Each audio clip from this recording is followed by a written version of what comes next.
Hey everybody, my name's Devin Kelver and I'm a K-3 art educator in Milton, Wisconsin. I'm also the president of the Wisconsin Art Education Association. And today I'm going to talk to you guys about my Artist of the Day video series that I've begun to make for my little students or my little artists. And like many of you, I was asked to stay at home, but I still had to provide support to my students. And what I was finding is that there are loads of projects that are being made right now, as well as loads of projects that I've already taped of myself in the past.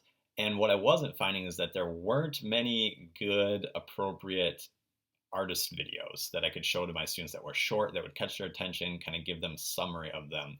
So I decided that I was going to start making these for my students. Now you might think an artist of the day every day, that seems like a lot.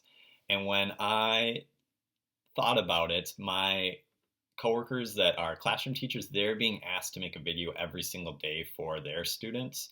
And a lot of times theirs are just quick check-ins, but it felt weird doing a quick check-in video as the art teacher. So I decided that I would take anywhere from 2 to 5-ish minutes to just introduce my students to a quick artist. A lot of times the artists are artists that I'm interested in, and they're artists that I don't necessarily have time to either teach in my curriculum, or they're artists that I would have taught but now can't because of the distance learning. Now, when I went to make my videos, I had a lot of experience using the camera app and the iMovie app on my iPad. However, if I wanted these to be really quick and not to take up a lot of my time, I didn't want to really have to do a lot of editing. So I came up with a couple different workarounds. And the first one I'm going to talk about is using QuickTime Player as well as Screen Share. Now this might seem a little convoluted or redundant, but part of my video I wanted to actually interact with students. I wanted them to be able to see me and not just talk over a bunch of slides. So my issue was, how do I get myself to show up on the screen and then be able to switch over to some slides without having to do any editing? So what I came up with was I use QuickTime Player, which allows me to show up on the screen. You can also actually record videos in QuickTime Player. So if you go up to File, you can do movie recordings, audio recordings, and screen recordings. Now, I didn't want to use QuickTime Player to record that because it's doing either a movie, it's doing a screen grab, or it's doing a picture grab. I wanted to do a screen grab as well as a video of myself. So what I did is, after opening QuickTime Player, for my Mac users, if you hit Command, Shift, and the number 5, it will actually do a screen recording for you. Many of you are probably aware of Command Shift 4, which does a screen shot for you, but Command Shift 5 will actually do a screen recording. So after I bring that up, I begin to record myself with the actual QuickTime Player up like I am right now. And then this allows me to hop back and forth between anything else that I have on my screen. So I can bring up any slideshows that I want to show my students. And it's just a really quick, easy way to go from one kind of filming to another without having to edit anything later on. For those of you with iOS devices like an iPhone or an iPad, there is a free app on the App Store, and it's made by Apple. And it's called Clips, and it's pretty simple to use.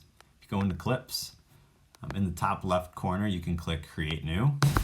Okay, and then you can start to record yourself. You could flip it around by touching the camera in the top center, and you can film things on the other side. Okay, now for me it's a little bit different because I'm actually screen recording my entire screen right now. It won't let me actually record on Clips, but what you would typically do is you're going to touch that big pink bar at the bottom and slide up, and then you can do hands-free recording. You can also go into Library, and you can add some pictures that you have. So maybe I wanted to talk about Maya Hayuk. I could drop that into my video as well and talk over it. On top of that, I could touch this rainbow star, and it gives me some different options. So I can add a filter to it and change the way that picture looks. I could add labels, like maybe I want to drop in a logo or a heading that says Maya Hayuk, my artist that I'm talking about. I could add stickers, like maybe I think she's lit. Okay, I can put a fire in there. I can make that bigger, smaller. I could turn it. Okay, you could also add emojis if you want.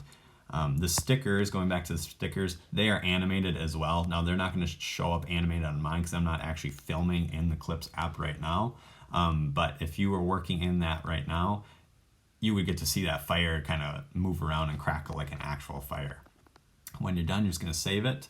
And then if you go back up to the top left where those folders are at, you would see any videos that you've made.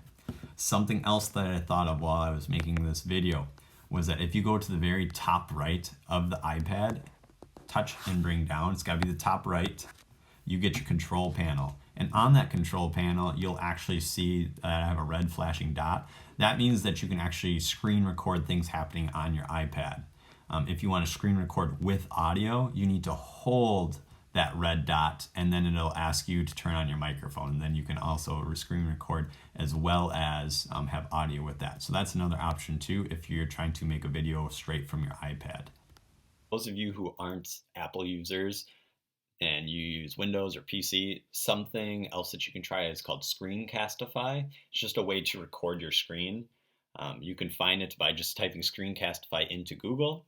Once you get to their page, you're going to click on pricing in the top right corner, and then it's going to ask you for your Google login.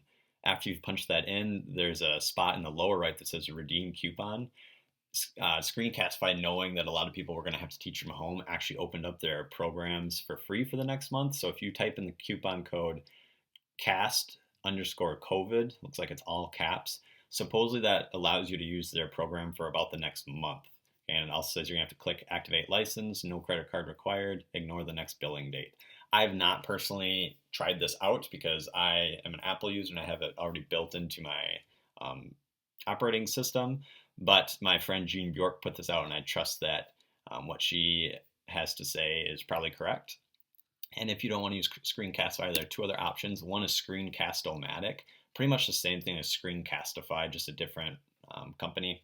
And another one is Zoom. A lot of you have probably used Zoom for online meetings before, but they also have a built-in screen recorder as well. Video, you can upload it to just about any platform. I could upload it straight to Facebook if I wanted to. I could upload it straight to Seesaw. I prefer to upload mine straight to YouTube because then it creates an archive of all my videos and I can always access those later on. So to find that, I'm going to go up here in the top right corner. You're going to see a picture of me. I can click on that and I'm going to go to your channel. And once I get here, I can see that I have different options. I can look at all my videos. I can look at my playlists. So I'm going to go into playlists. I really enjoy YouTube because not only does it archive, but it allows me to create these playlists. And this is a great way for you to organize all of your videos. So I like to organize mine based on artists. So it's not just videos that I've made, but it's also other things. So I have a project that I do with my students for Jeff Koons, so I can go into that playlist. It's going to bring up all the videos that I've made, my demo videos, which I do for every project. So if you're looking for some projects to do with your students, I have like 200 videos that you're welcome to share with your students. But then I also can save other resource videos too. And this is a great way if you record something this year and you want to use it next year. It's a great way to organize things so that way you remember what you taught. Okay, so I can see what videos did I show last year to my students. So I really enjoy YouTube, particularly because of that playlist function.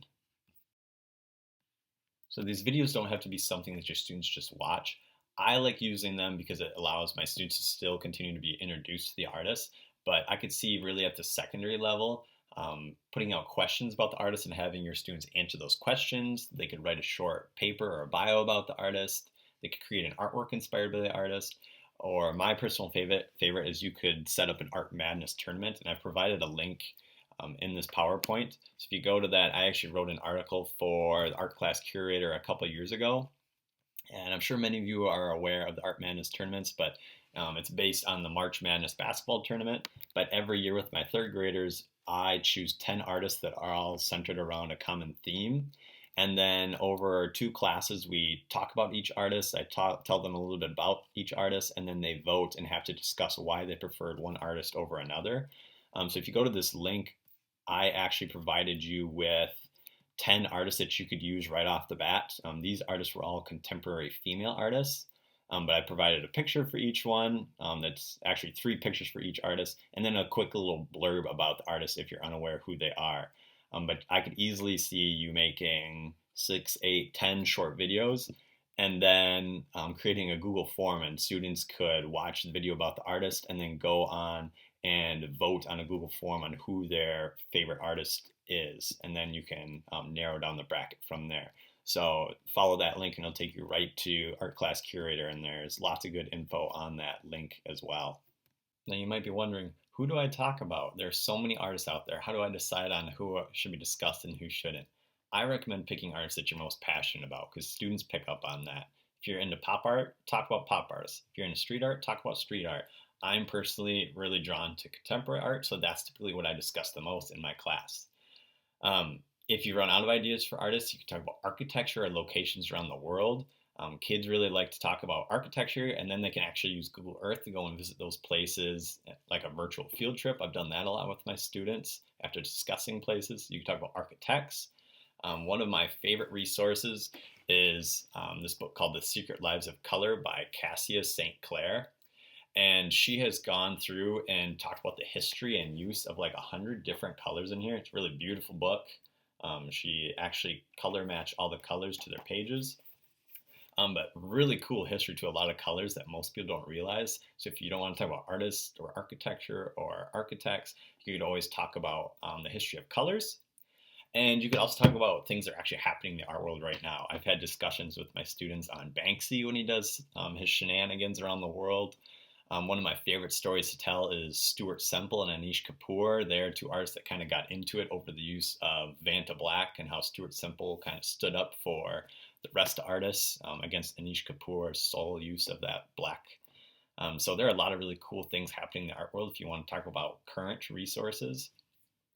I also have put together a few other things I like to use. These are some websites. Colossal is by far my favorite. If you're not following them on Facebook or checking out the website, I highly recommend it. Artsy, Boom, The Jealous Curator, all great resources. I did put a link to The Secret Lives of Color by Cassia St. Clair. This one will direct you to a podcast that she did on 99% Invisible, so you're welcome to go and listen to that, where she kind of talks about some of her favorite colors. Okay, you could also purchase the book off of Amazon too. And then last but not least for these resources, I also have a handout, it says Devin's Handout, and that will take you to a whole big list of artists that I've kind of curated and that I either teach about or that I find particularly interesting. And I've broken them down into 2D artists and then 3D artists. And then I also have architecture and architects off to the right. And then I did put a few colors that I think the history of are pretty cool. At the bottom of the page, you're going to see that I have a QR code that will take you right to my YouTube page. If you're looking to get back to that and some of the videos that I've made, that includes all those demo videos I showed you earlier and resource videos, as well as my own Artist of the Day videos. And then at the top, it has more info of places you can reach me. I have a blog, devincalvert.weebly.com. I haven't updated in about a year, but it has write-ups of almost every project that I've ever taught. I've got my Facebook page, Instagram, and Twitter. I do keep Facebook and Instagram pretty regularly updated, so you're welcome to follow me there as well. So I've been talking a while about how I do things, why I do things, where I get my things from. You're probably just at the point where you actually want to see one of my examples now. So this is one of my quick videos that I made for my students. Typically, I start off by just kind of talking to them so they can see me face to face. Then I dive into the artist a little bit, and then I finish it off just telling them that I miss them, hope they're staying safe, let them know that you love them. I'm sure they're probably missing you guys. So hopefully you enjoy this. Validated. Hope you guys are having a good day on your first day off of school. I hope you had the chance to get outside and enjoy the nice weather. It looks like it's pretty sunny out, so I'm hoping that it's as warm as it is outside. Hard to tell. I haven't been outside yet, so I'm just kind of looking out my window now, but it looks great outside. I'm missing you guys already. I hope that you're having a good day.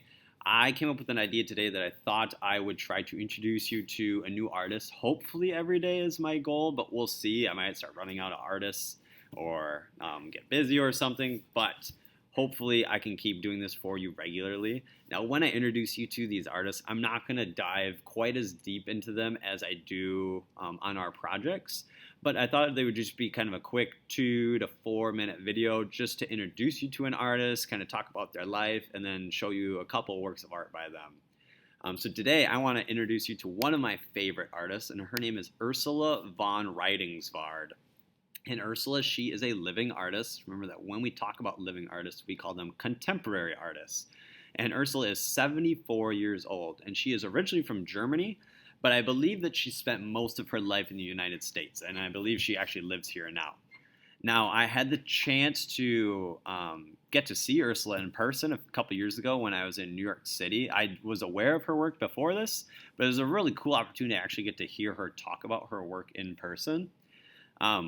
What I love about her work is that she is this kind of smaller, older woman, but she makes these huge, colossal, like monstrosities of sculptures. And the way she makes these is that she takes small blocks of wood. You can actually see it here on the bottom left, all these little squares. Each one of those is its own little block of wood. And she glues them all together. And after they're all glued together, then she takes things like saws and grinders, and she starts to like chip away and almost like destroy or take away parts of the wood. So she gets these really nice textures on her different sculptures. A lot of her sculptures are inspired by things from nature. Like this one kind of resembles nests. Sometimes she almost makes like creatures out of them. This almost appears to be something kind of like moving across the ground. Other times she's inspired by things like vessels, and a vessel is like a cup or a vase. So she's very inspired by a lot of different things. Now, after she's glued all these little pieces of wood together and she's used those saws and those grinders to start to remove parts of the wood, when she's all done, the last thing she does is she takes something called graphite. And graphite is what the tip of your pencil is made out of. I know we call it lead, but it's actually graphite. And she'll take powdered graphite and she'll actually rub it all over her artwork. And what this does is it makes the wood actually look kind of old. It starts to take on like gray and black spots, like it's weathered or been out in the sun and rain and snow, and just kind of gives her artwork a little bit more character. That's about all I have to say for Ursula von Ruydingsvart today. I hope that you guys enjoyed my video. Keep an eye out for some more artists in the future, and I hope you guys are being safe and being healthy, and make sure that to get outside and enjoy the fresh air too while we can, guys. All right, have a good one. Well, I hope that you guys enjoyed my presentation today and took something away from it. If you do have any questions, please feel free to reach out to me. I did put together this little PowerPoint. There's not a ton in it. But it does cover a few of the things that I talked about. The last slide does have my email. It's got my website or blog, Facebook, Instagram, Twitter. So feel free to reach out to me at any of those. Otherwise, we're all in this together. Remember that we're all learning and we're going to make mistakes, but continue to share what you guys are doing online. Thanks. Bye.